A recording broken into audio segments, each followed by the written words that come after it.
মামা আমার তাড়াতাড়ি বাইকটা স্টার্ট দে, ওই সিএনজি টা ফলো করতে হবে। ওই খালি বাইকে উইটাবো, আজকে সারা সিনজলারে মাইরে বেড়ামু। আরে বেটা সিএনজি আনা না, আমার এখানে একটা সুন্দর মায়া দেখতে, ওর হাসিটা দেখে আমি জাস্ট ফিদা, পরে ফলো করতে হবে। তাদের বাইক স্টার্ট দে।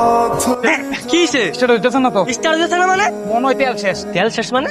এই বেটা কি করছিস তুই? তেল শেষ হবে কেন? আরে তেল শেষ হয়ে গেছে, আমার কিছু করার আছে। হারামজাদা তোর মতো তোর বাইক চলে মনে হচ্ছে তোর একবার দেখি। হারামজাদা কি হয়েছে তোরা রাস্তায় মারামারি করতেছিস কে লিগা? কি হইছে মানে? হ্যাঁ একটা সুন্দর একটা মেয়ে আসলো বাট এতদিন পরে আমার লাইফে দেখে আমার এত সুন্দর একটা হাসি দিল, আমি তো জাস্ট ফিদা হয়ে গেলাম। তখন তারা তো কিচ্ছু হইব না, জীবনে তো একটা মেয়ে পড়াই দিতে পারলি না। আরে হনুমানের বাচ্চা লেগে মেয়েটা হারাই গেল।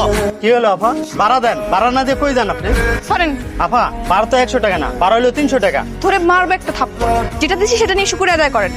মানে কি বোঝেন না? আপনার জন্য, একটুর জন্য হ্যান্ডসাম ছেলেটার সাথে আমার প্রেম হলো না। আপনাকে কে বলছিল সিএনজিটা জোরে জোরে টেনে নিয়ে আসতে? কতবার করে বললাম একটু থামেন থামেন, না আপনি দাঁড়ালেনই না। এমনি কইছিল অ্যাক্সিডেন্ট।